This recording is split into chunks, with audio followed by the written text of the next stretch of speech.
welcome everybody to Sefer Bamidbar. In Israel, they say Bimidbar. In North America, we still say Bamidbar. Take it as you wish.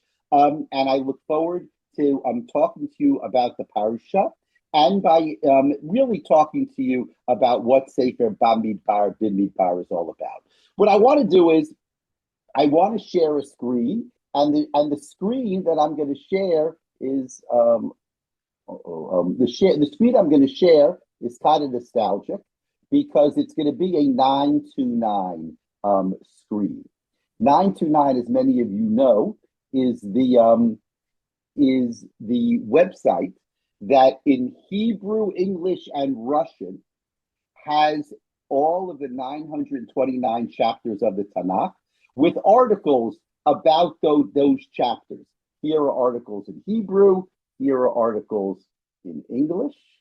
This is what I was in charge of once upon a time. And just to show you, it's kind of cool. Here are articles in Russian. No, tell me that's not cool. Okay, so let's go back to the Hebrew. So if you look at the timeline here in Sefer Bamidbar, you notice that the first 10 chapters until chapter 11 are called Hachanot Limasa Mehar Sinai, which means preparations for the journey from Mount Sinai. We call the books of the Torah, as everyone knows, after the first significant word in the book. The same way we call the Parsha of the Torah after the first significant word in the Parsha. So therefore, Bamidbar or Bimidbar, both the Parsha and the book, are named after the first significant word. Vayidaber Hashem al Moshe, we can't call a Parsha or a book by any of those words because those are too familiar. Bimidbar Sinai B'Ohel Moed. So Bimidbar, I guess they could have called it. In some Chumashim, you see Rabbi Kelman, it's called Bimidbar Sinai. But Bamidbar is good enough. So the book is called Bamidbar. But in the Chazal, the names of the books are not after the first significant word, but rather they are after the themes. And the one who talks about this most is the Netziv. The Netziv has an introduction, has a Hakdama to each of the books of the Torah. And the Hakdama is basically a description of, or an explanation of the names of the books. And the, like, Vayikra is called Torah Kohanim. What is Bamidbar called? It's called Chumash HaPikudim. Now that's interesting because you're all going to smile because, of course, that's what we call it in English also. English based on the Latin. What do we call it in English? We call it the Book of Numbers. Now, the Book of Numbers is not related to the word Bamidbar. The same way the Book of Exodus is not related to the word Shmot. So the English based on the Latin is also based on the theme. Numbers is the book Chumash HaPikudim. It's the book of the numbers. It's the book of the census. And that's interesting in itself. The Parsha this week begins with a census. Look at the beginning of the Parsha. Vayidaber Hashem al Moshe b'midbar Sinai b'Ohel Moed. God spoke to Moshe in the wilderness of Sinai in the Ohel Moed. Be'echad lachodesh hasheni b'hashana hashenit litzeitam me'eretz Mitzrayim lemor. The first day of the second month, the first day of Iyar in the second year from leaving Egypt. Se'u rosh kol adat b'nei Yisrael le'mishpachotav le'veit avotav. Count all of the people of Israel. B'mispar shemot kol zachar le'gugolotav. Count everybody. From 20 years old, whoever goes out to battle, the men, so count the people.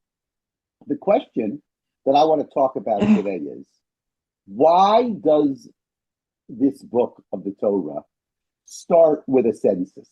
It actually ends with a census too in the book of Pinchas. But that's not our topic. That'll be a topic for someone when we get to the second half of the book. Because this book actually spans all 40 years in the desert. It jumps, but the book starts in the second year. The book ends in the 40th year in the desert. But let's focus on the beginning of the book. The Hachanot L'Masa Mehar Sinai. And what I want to try to understand with you today is, where does the beginning of the book of Bamidbar fit in the narrative of the travels of the Jews in the desert? And in order to do that, I want to go backwards with you. I want to go to the beginning of those travels. The beginning of those travels take place in the book of Shemot, Perek Yudet, Pasuk Mem Aleph. The Torah tells us, Vayihi miketz shloshim shana v'arba me'ot shana. It was at the conclusion of 30 years and 400 years. Vayihi be'etzem hayom hazeh. It was in the middle of that day. Yatzu kol tzivot Hashem me'eretz Mitzrayim. That the Jews left Egypt. Now, it's very interesting, the word that the Torah uses to describe the exodus from Egypt. Yatzu kol tzivot Hashem. Right? Tzivot Hashem is a phrase that we're familiar with. God is called often Hashem Tzvakot, Hashem Tzvaot. What does it mean in this context? Yatzu kol tzivot Hashem. So we see in the word tzivot the word sava, right? Sava meaning army.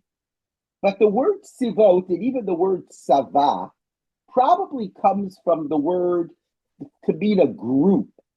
It says, Yatzu kol tzivot Hashem eretz Mitzrayim. They went out as a group. They went out as groups from Egypt. Now that in itself is striking. I mean, they left Egypt. After 430 years, they left Egypt. In the middle of the day, they left Egypt. I know why it says the middle of the day. They were proud. They weren't afraid. But what does it mean, Yatzu kol tzivot Hashem eretz Mitzrayim? What does it mean they went out as a group? What's the significance of going out as a group? And here we begin the story. Look back a few psukim. The Torah tells you, Vayikra Moshe l'chol ziknei Yisrael vayomer alehem, mishchu ukechu lachem tzon lemishbechoteichem b'shachatu hapasach. Moshe called the elders and he said to them, take for yourselves a sheep, lemishbechoteichem. Take a sheep for your families. The sacrifice, the experience of the night of Pesach in Egypt, was an experience lemishbechoteichem, was an experience of family by family. They had to gather together as a family, as a group. Now that may seem kind of, incidental, but Rabbi Soloveitchik always used to point out that the experience of Yetziat Mitzrayim was actually the first step in the creation of the Jewish people. The Jews were slaves, probably not for 430 years, probably only for 210 years. But the Jews are slaves in Egypt. What's the character of a slave? The character of a slave is the slave can only worry about him or herself. You can't worry about anybody else, right? Because you have to make sure that you have food, that you don't work too hard. If I worry about the next guy, then I'm going to get in trouble myself. So Rabbi Soloveitchik always points out, why is it that the Korban Pesach has to be given lemishbechoteichem? Because part of the experience of Yetziat Mitzrayim is the ability of people to come together to worry about one another. Lemishbechoteichem, everybody knows the Seder is lemishbechoteichem. You have to have your family. How many people spend how many months before the Seder? Contacting the family, making sure all the children can come and all the cousins can come and the aunts and uncles. Lemishbechoteichem requires an effort. And that's what the Torah says, lemishbechoteichem v'shachatu hapasach. That you have to give the Korban Pesach lemishbechoteichem. And that's what it says, Yatzu kol tzivot Hashem. that they went out as groups. They were a community, and that's the beginning. The beginning of the travels is an experience of community, building community, and of course we see that in the parak that we're going to read on Monday morning. B'chodesh hashalishi litzeit b'nei Yisrael me'eretz Mitzrayim vayom hazeh ba'u midbar Sinai. Right? So he says vayisu merefidim vayavo'u midbar Sinai vayachanu bamidbar vayichan sham Yisrael neged ahar. And Rashi famously says there, what does it mean? Vayichan sham Yisrael neged ahar. Vayichan is in the singular. So they were as one person with one heart. They were united. The experience of slavery had been transformed into a united people. So actually, the experience at Sinai is an experience of unity, an experience of the people traveling together, united together. And that's a wonderful, wonderful model. And that's a good model until we come, Pasuk Yudchet, until we come to the experience of the Egel. We know what happens. The people see Kivoshesh Moshe, the Moshe is late coming down from the mountain, and they build a golden calf. And Moshe comes down, Pasuk Yud Zayin, Vayishma Yehoshua et kol ha'am bireyo. Yehoshua hears the call of the people bireyo in their wildness, in their calling. Vayomer el Moshe, and he says to Moshe, Kol milchama b'machaneh. It's the sound of war, of battle. And Moshe responds, Vayomer, Ein kol anot gvura, ve'ein kol anot charusha. It's not a sound of victory, of bravery, and it's not a sound of weakness. Kol anot anochi shomeya. It's just noise. I would translate that pasuk to mean, Yoshua says, they're together. They're getting ready for battle. It's not so bad. They're united in battle. And Moshe Rabbeinu says, no. They're not united in battle. It's not ein kol anot gvura ve'ein kol anot charusha. Kol anot anochi shomeya. All it is just chaos. It's just noise. All of a sudden, the unity of the people has disappeared, and what happens is that they are they're now just chaotic. Everybody for themselves. They're not worried about one another. And I'm just going to turn this off for 1 second, just to kind of review where we are in terms of the picture. So what do we have? What we have here is a picture of what the experience, in a sense, of the journey of the Jews was as they left Egypt. The Jews leave Egypt, and they seem to be moving towards unity. They leave Sivot as groups. They are told to take the Pesach l'mishpachotechem. It culminates in the experience of Monday morning of Matan Torah, Vayichan Sham Yisrael neged ahar. But all of a sudden, that breaks down. And the story, basically the story of the rest of the Torah, maybe the story of the rest of Jewish history, is the story of how to repair that chaos, that schism that happened during the Chet HaEgel. That's the crisis. How do you resolve that crisis? So there are two ways to read the story of the Mishkan, which appears twice in the Torah. Once before the Chet Egel and one's after the Chet Egel. It appears in Truma Tetzaveh, and it appears in Vayakov Pekudei. And I would like, in telling you the story tonight, to read it this way. I'd like to read the Mishkan not as something that preceded Matan Torah, preceded the Egel, but that followed the Egel. And that historically, chronologically seems to make the most sense. So the Jews get the Torah, Vayichan Sham Yisrael Neged Ahar, they are united. Then they worship the Egel, Kol Anot Anochi Shomea, there's chaos, there's no unity at all. And what does God do? He builds a Mishkan. What's the purpose of Mishkan? The Asu Li Mikdash, V'Shachanti B'Tocham. The purpose of Mikdash is that God will dwell in our midst. You see, the chaos of Egel reflected itself in two ways. One way was that we were split from God, right? That we broke from God. The other is we broke from one another. That unity of Vayichan Sham Yisrael Neged Ahar, that was broken as well. So what the Torah tells us is, with the building of the Mishkan, the Torah says that God, the first thing God wanted to do was to repair the relationship between God and the people. And that is V'Asuli Mikdash V'Shachanti B'Tocham, that God wanted to repair the relationship. Make me a tabernacle, I will dwell in your midst, to repair the relationship between God and the people. And that basically is what the book of Vayikra is all about.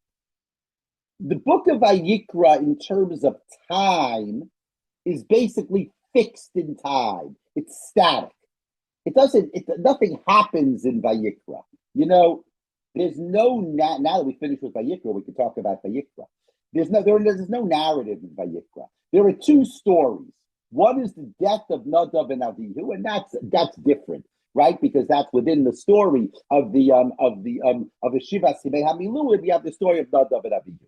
The only narrative that's kind of outside the story is the narrative of 2 weeks ago, the story of the Mekalel, right? The blasphemer. That's the only narrative in the whole book of Vayikra. The book of Vayikra is static. The book of Vayikra is basically trying to achieve the Asuli Mikdash V'Shachanti B'Tocham.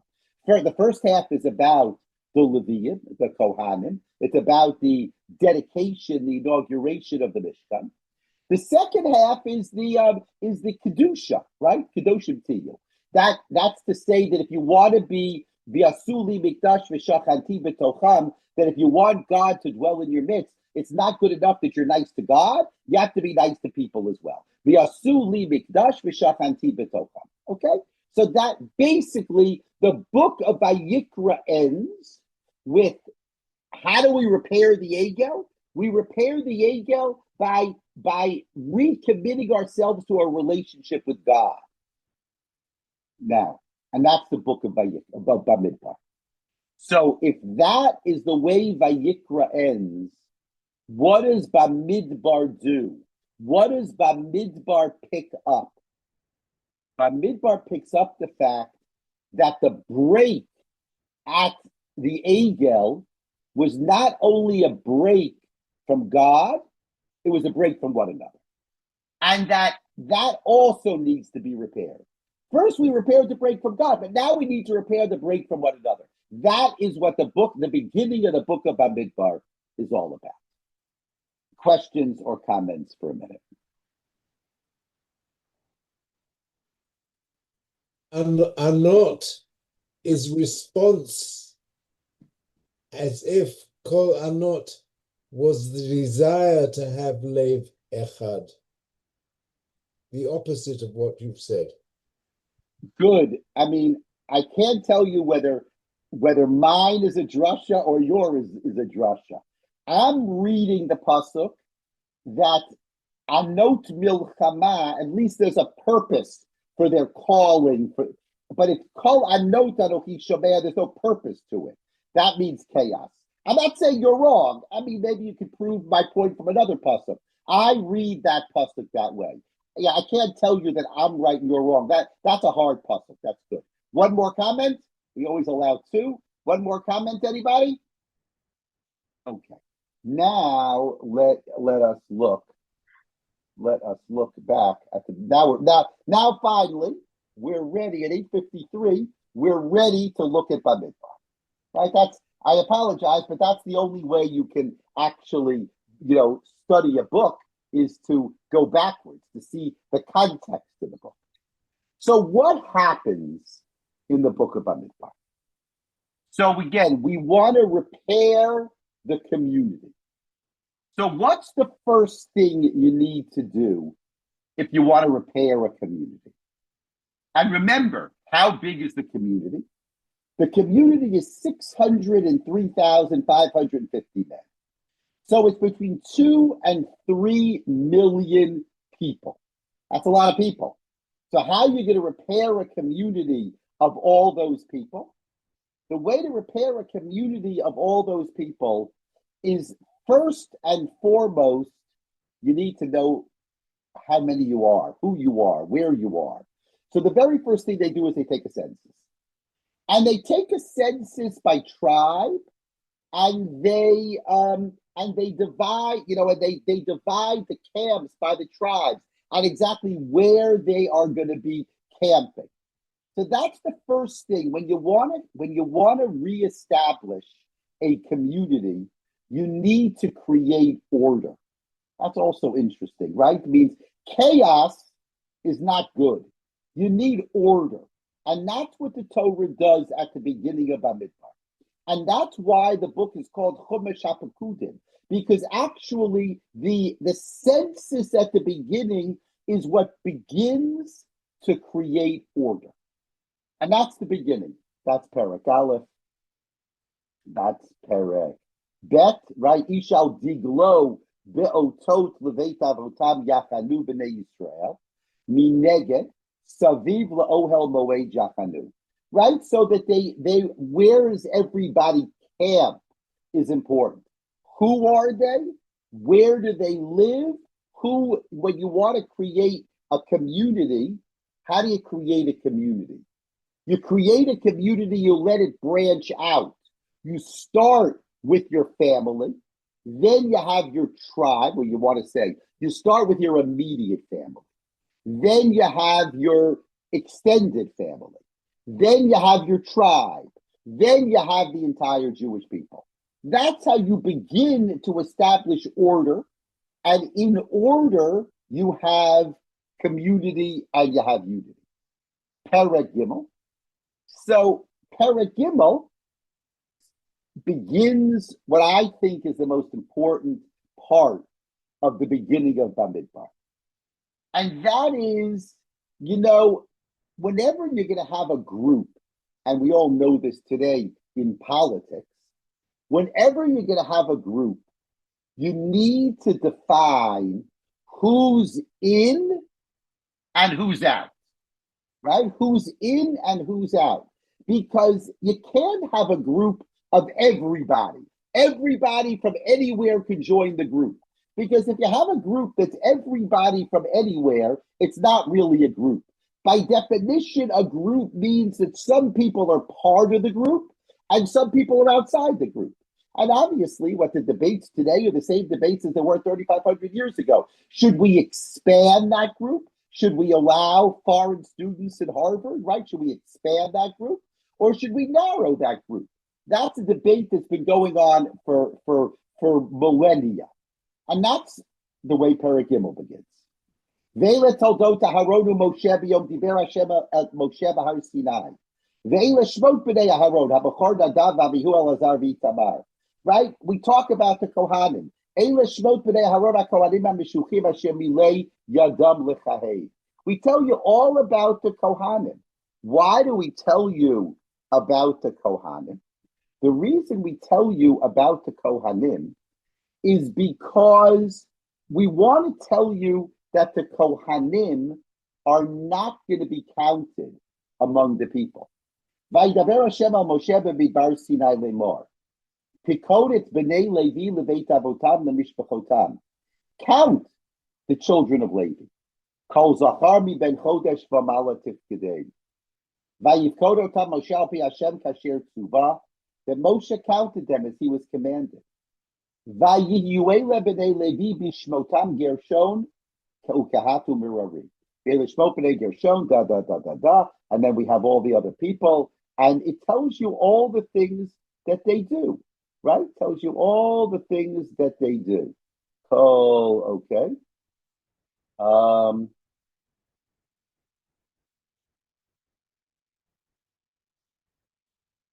So what does that tell you? What it tells you is that the Levium were counted separately from the rest of the people because there are different reasons to exclude a group from counting. There are different reasons to exclude a group from the community. Sometimes you exclude a group because you don't like that group. But sometimes you exclude a group because they're an elite, they're special. And what you have here is that the Levium are separated. They're counted separately because they have a job to work in the Mishnah. And again, the fact that we separate the Levium is a sign that what we're doing is we're creating community. We're creating a group. And in that group, there are different pieces.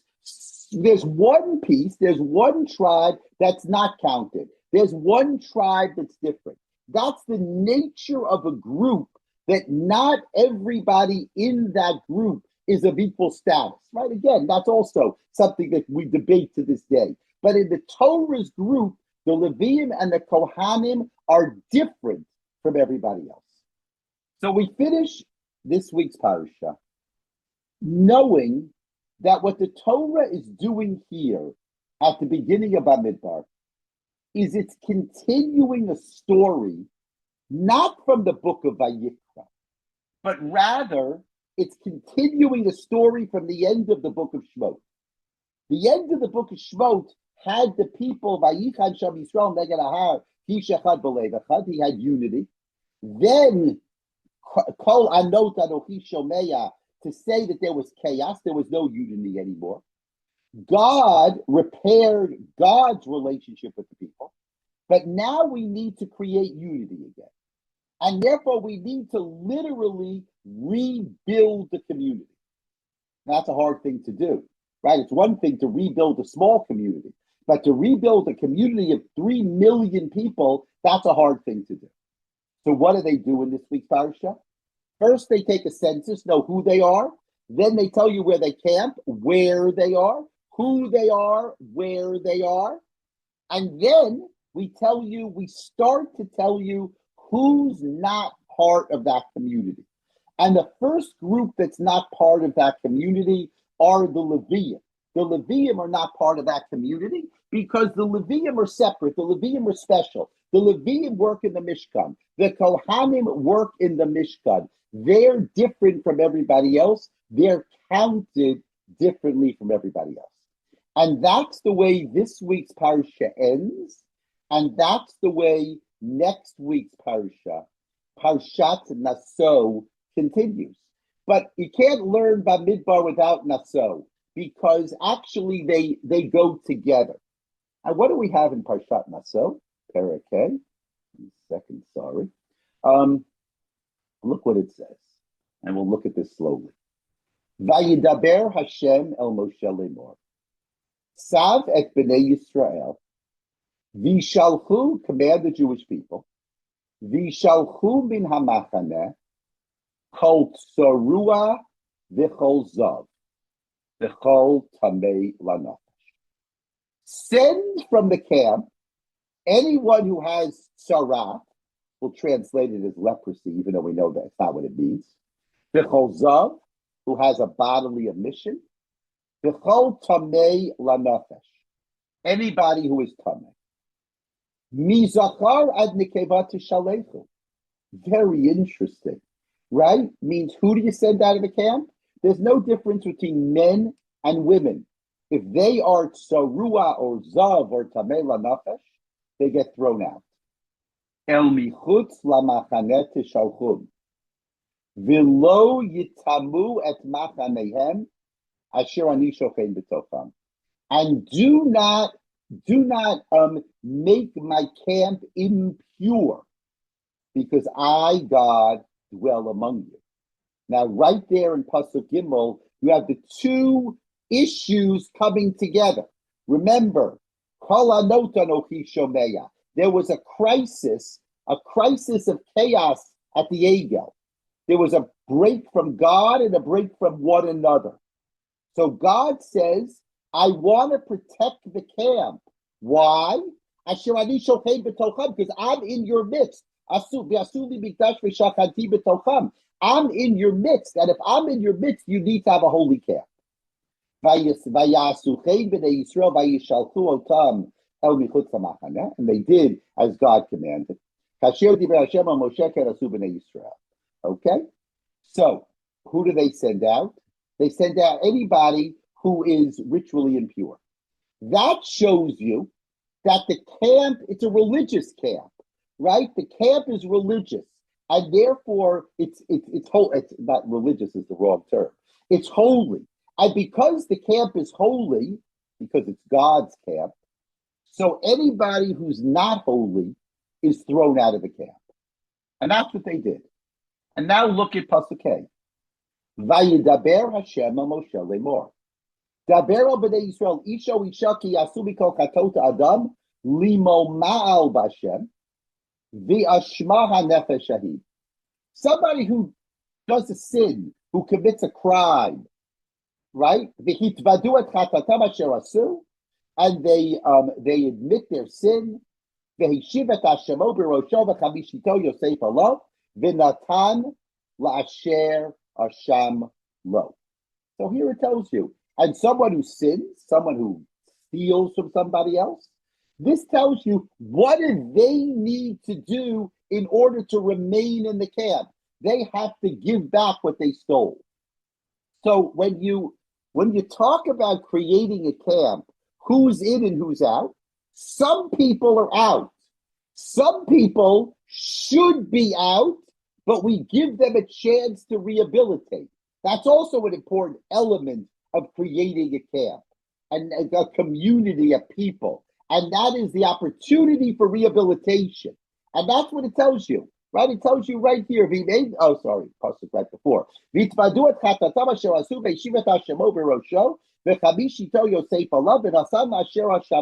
You admit your sin and you return what you took.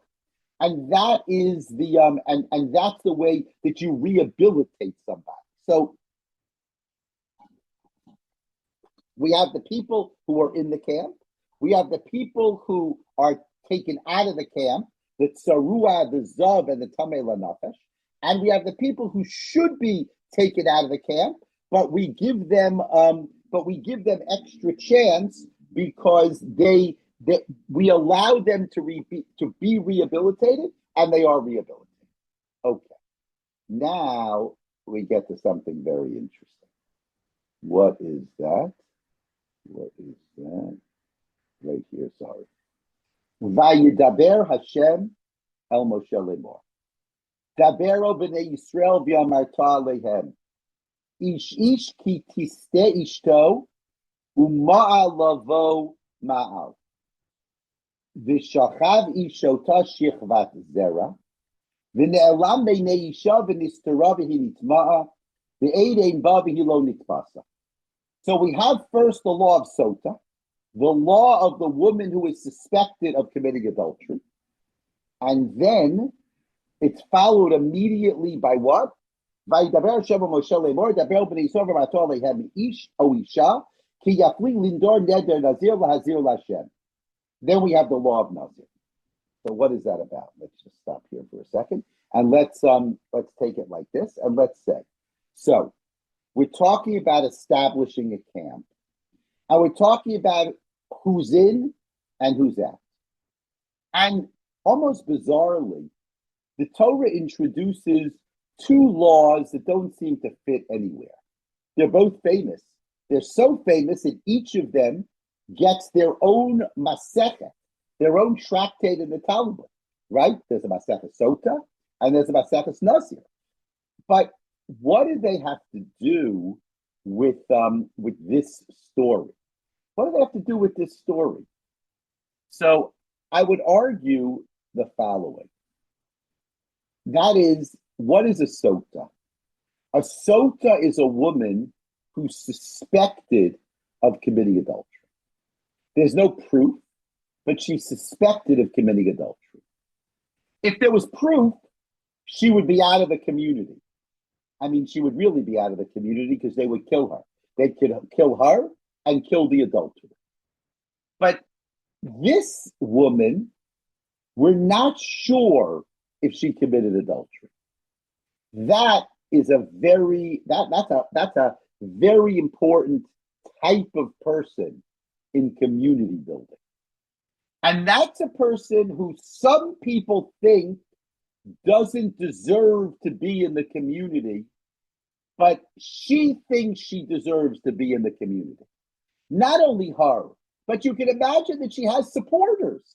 I'm sure there are many people who say, the husbands are good for nothing. He's suspecting his wife of adultery, but she didn't commit adultery. It's not her fault, right? The guy is a good for nothing.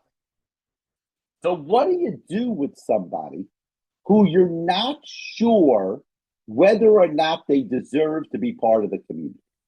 Now, in today's world, that's a hard thing to know. How do you decide whether someone belongs in the community or doesn't belong in the community? How do you decide, going back to the same example, how do you decide whether foreign students should be in Harvard or foreign students shouldn't be in Harvard, right? Do they belong or they don't belong? And that's a legal question, right? That's a legal question, a political question. But what about in the Torah, in the holy community? How do you decide whether somebody belongs? The ritual of sota is all about one thing. The ritual of sota is about determining whether or not somebody belongs in the community. That's why the ritual of sota is a public ritual, because everyone needs to see it. Everyone needs to know that it's a privilege to be in the community, and sinners are not allowed in the community. And therefore, very publicly, this woman is found innocent and allowed to be back in the community. And actually, by the way, you say, I'm assuming that she's innocent. You know, the Gemara, see, there's a question whether or not there ever was a sota. That's the scholars argue about that. Was there ever a sota? Even if there was a sota, it happened very, very, very infrequently, very rarely. So the story of sota is actually not about a guilty woman. The story of sota is actually about an innocent woman. And what it comes to tell you is, be careful. Be careful about throwing people out of the community. Because if you try to throw people out of the community, it might be you who's going to be humiliated at the end. You, the husband, who suspected his wife of adultery, it might be you who's going to be humiliated at the end. So here you have it. You're building a community. But when you build a community, some people are in and some people are out.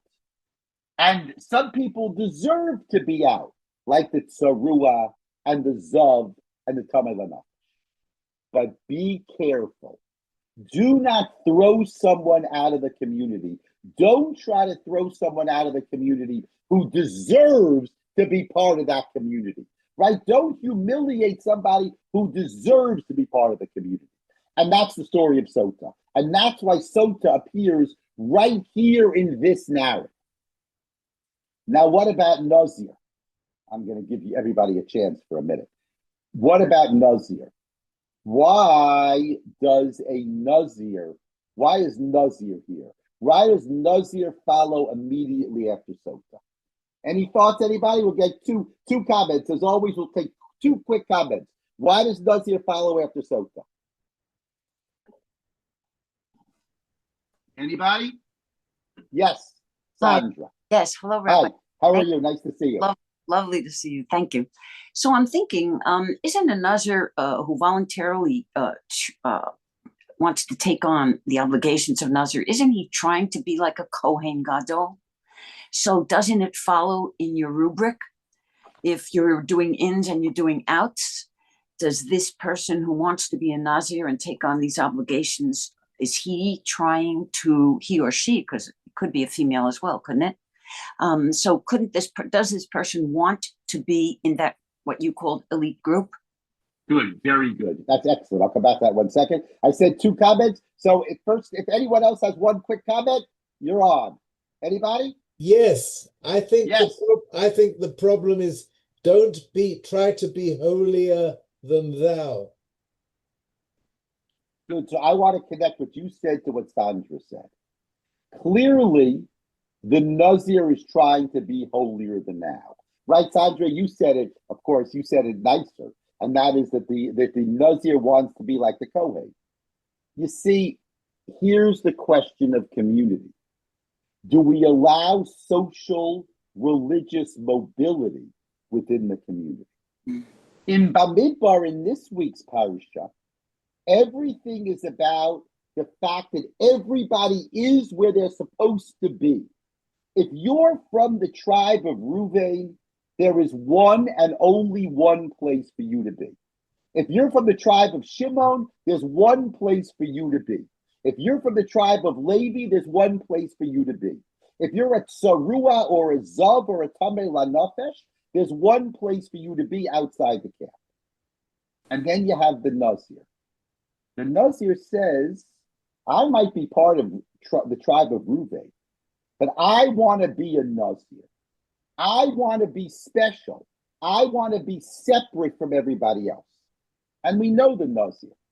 The Nazir both looks different because he or she, and you're right, Sandra, can be a she. He or she doesn't cut their hair.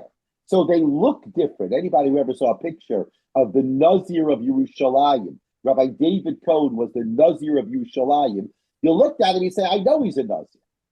So the Nazir both looks different. He behaves differently. How does he behave? He doesn't drink wine, right? That means that you remember in the old days, drinking wine, they drank wine at every meal. So if you don't drink wine, it means you don't participate socially with everybody. So you look different. You don't participate socially. And you don't go to funerals, which means you're not even part of your family, right? You're cut off completely from everybody. You create for yourself your own status within the community.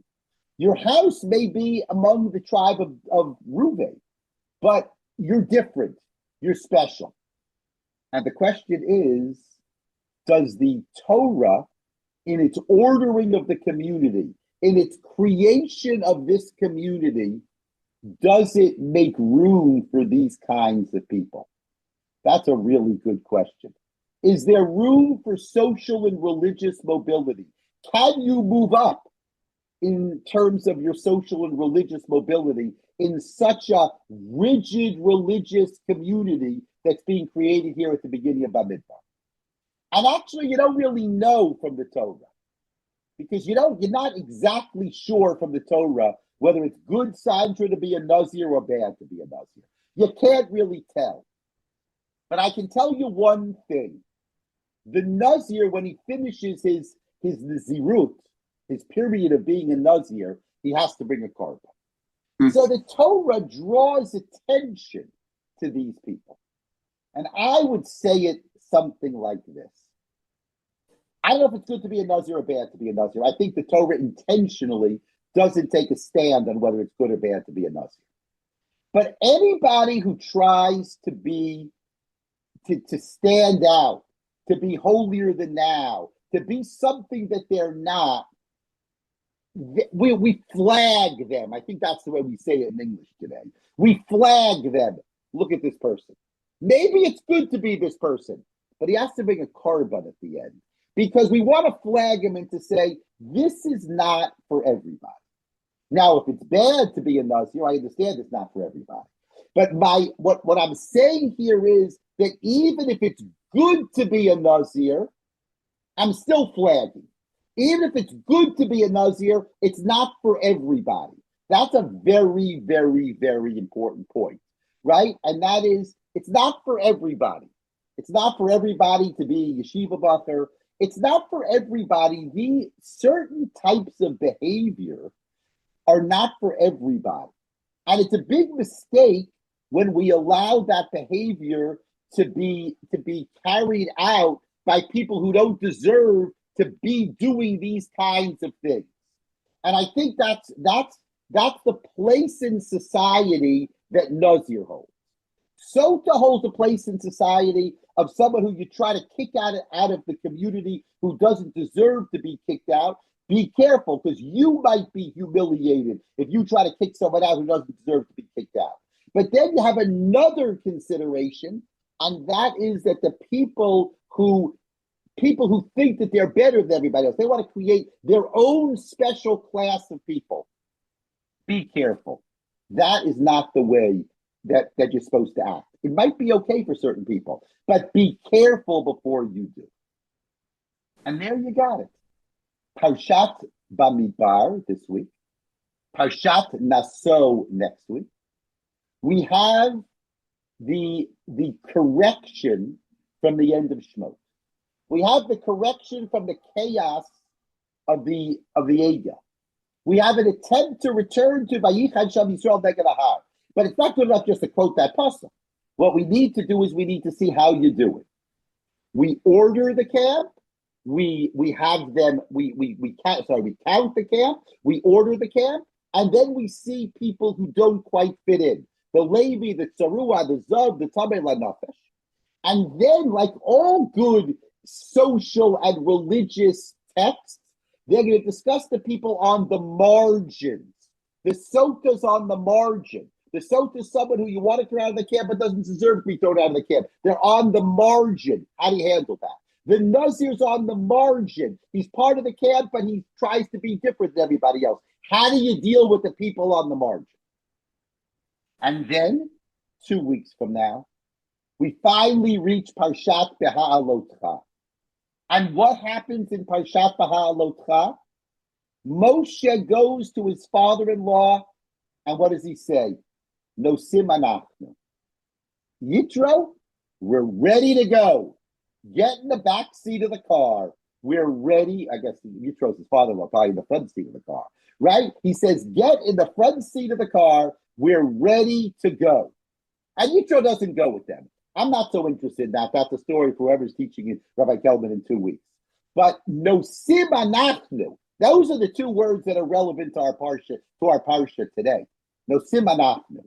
Those two words, we're traveling now. We're ready to go. And interesting, it should be anachnu nosim. It should be descriptive. We are traveling. But nosim anachnu makes it much more immediate. Let's go. Nosim, we're going. The same way you say to your kids, get in the car. We're going. And they're ready to go. They're ready to go into the land. And that's really, that is probably, that's the greatest moment in all the 5 books of the Torah. Because you have Matan Torah. This is relevant for this week, right? You have Matan Torah. You have the break after Matan Torah. You spend a book and a half, the Asuli Mikdash V'Shachanti B'Tocham, correcting that problem, the break from God. And now, the beginning of Bamidbar, we correct the community, the fact that there was chaos. Now people care for one another. They know how to deal with people on the margins, people who deserve to be in are in, people who are out are out. And now we're ready to go. No simana. It is a moment of purity among the Jewish people. They're there. They've gotten back to the moment of Vayichad Sham Yisrael Neged Ahar. But what happens? So we know that then we have the story of the Jews complaining about the food, the Jews complaining. They just start complaining. Followed immediately by the story of the Meraglim, of the spies, followed by the story of Korach, followed by the story of Moshe and Aaron hitting the rock, or whatever they did wrong, right? Something that they did wrong with the rock. And they're punished, and the Jews are punished, and the generation that left Egypt is not allowed to enter the land. They have to wander for 40 years in the desert. So we have one moment, no simanachnu, one moment where you have a feel that the Jewish people, we made it, right? We're going to do it.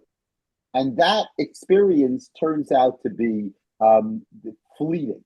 It's just momentary. And then everything crumbles. And that is the beginning of the book of Bamidbar. And that's really what we start reading this week. We really should read the first three parashiyos all together in 1 week. But, we leave it as a cliffhanger. That's why when you teach a parsha, you have to teach them together. But when we lane it, when we read it in the shul, so we kind of leave it as a cliffhanger. This is the beginning of that story. And what we, as we read the story, we see two things. What we see is how hard it is to create a community. We see that they did it. They did it twice. Vayichad Sham Yisrael Neged Ahar, they did it once. And here, Nosim Anachnu, they did it a second time. But in both cases, that community that they built was fleeting. For whatever reason, and that's for another time, another topic, right? It didn't work. It didn't work the first time with the ego. It didn't work the second time with the Meraglim. It didn't work. They were there. They had it together, and they couldn't quite keep it together. It seems to be that it was only surface. They couldn't quite keep it together, and that's the story. Well, okay. Take it away, everybody. Question. Price that was $15 for 6. That's not a question. Please mute and bingo. So wherever you want. Any questions? Anybody? Where does Vahi bin Soah Ha'am fit into this paradigm? So I didn't want to take that away. That's the backwards nuns. I mean, that is the turning point in the Torah. But I'll allow, Rabbi Kelman will have to tell you who's teaching Ba'alotcha. But whoever is teaching Ba'alotcha, they'll explain those backwards nuns. Okay, thank you very much. I will see, please God, everybody, 10:15 Motzei Shabbat. We'll learn together for Shavuot. I have to do something completely different, Rabbi Kelman. I have to change my tune. Change it. That's on. You're doing Hadlakat Neirot, if I remember. I'm doing Hadlakat Neirot. I was trying to look up who's speaking Ba'alotcha. I think Jared Anstandig is speaking on Ba'alotcha. I have to double check. You're asking me, but anyways, yes, 10:15. I just put the registration in. Thank you very much. We'll move from Bamidbar to Shavuot. Of course, we always read Parshat Bamidbar before Shavuot. That's topic for a different shir, but lots of Torah to learn. But thank you very much. Okay. Thank you, everybody. Shabbat shalom. Chag Sameach. See you Saturday night. Shabbat shalom. Yes, thank you. See you. And of course, my shir tomorrow at 9:15. Of course, Rabbi, what we're having over the weekend. So Rabbi Liebtag won't be giving his regular shir, of course, on Sunday. We're going to have the Shavuot Yomi, and we'll be ending at 11:15 when he normally starts. And please invite your friends to come. The Yomi are always quite interesting. 7 speakers, everybody for half an hour. So what else? The Shabbos ends too late these days to do anything else except to learn Torah. It'll be Shabbat in Los Angeles. Yes, I do realize that it's impossible, with Baruch Hashem people around the world. I can't help that. It's in the morning. We do our evening classes 3:00 in the morning in Israel. Yes, Gershon, I'm aware it will be Shabbos still in California. When does Shabbos end by you? Like also 10 o'clock? Shabbat ends in Los Angeles. Yeah, 8:40, something like 8:40. Oh, so that's early. It really only ends at 8:30. It ends by 8:30 already in LA. Big time, yeah. You can be in Mountain Time. What do you have to be in Pacific Time for? Wow, because here Shabbos ends like 9:45 or so in Toronto, maybe even later. Okay, everybody, Shabbat Shalom. We hope to see you. Gershon, you'll listen on to the recordings. I'm really very sad because this was fantastic this evening. This shir of Rabbi Mintz was fantastic. Okay, yeah, he's always very good. Even though I disagreed with him about Anot. That's okay. That's good. That's good. Yeah. All right.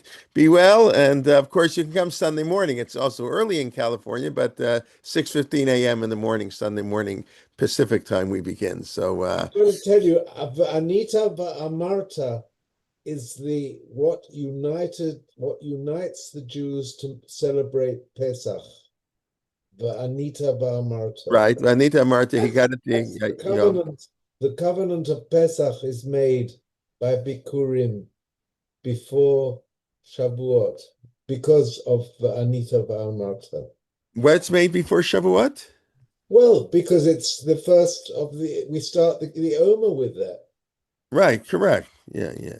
Va'anita Va'amarta is what makes Shavuot possible.